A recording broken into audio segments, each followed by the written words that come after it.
Hello everyone! Ngayong araw na to ay tuturuan ko kayo kung paano mabilis tanggalin ang mantsa o dumi ng tadtaran o chopping board para malinis palagi.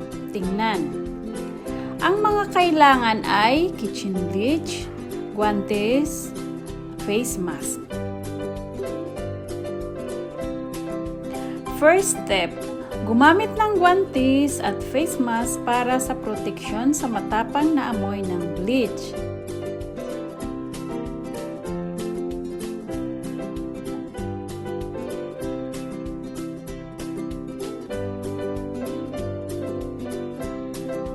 Second step, lagyan ng bleach yung cup.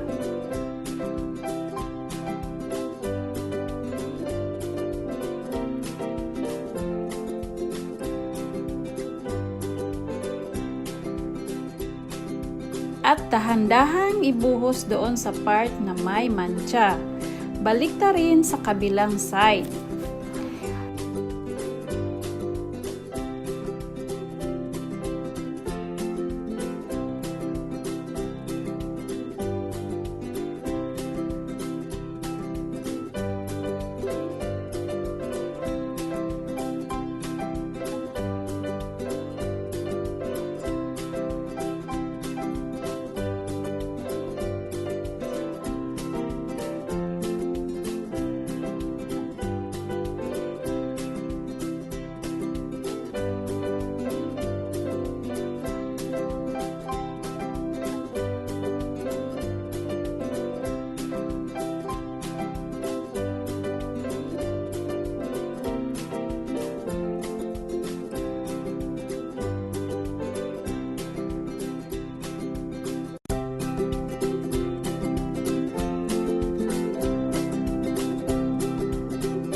Step 3.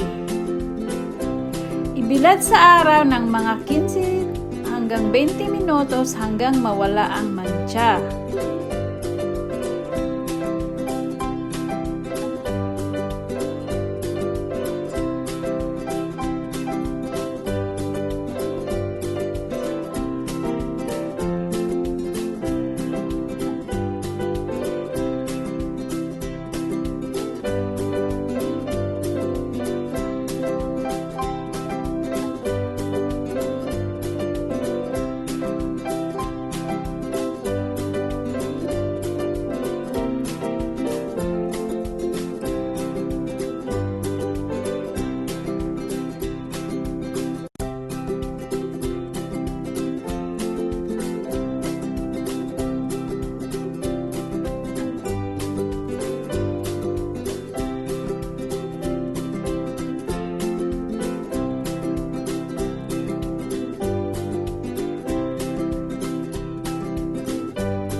Step number 4.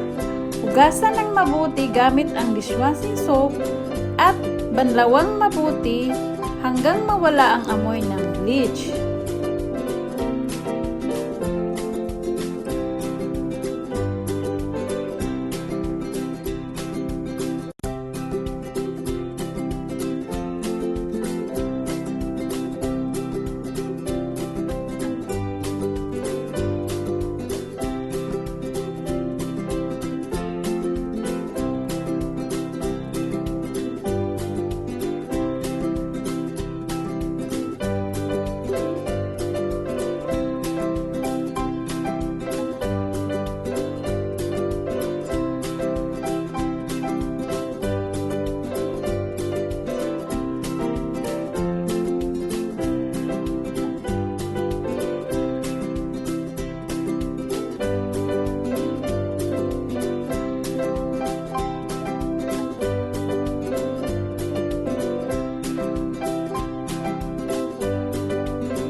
may pabonus ako guys. Para palaging malinis ang tadtaran o chopping board, lagyan ng plastic cover ang tadtaran na mabibili sa Daiso para sa tuwing gagamit ay maiwasan ang mantsa o dumi na didikit sa tadtaran.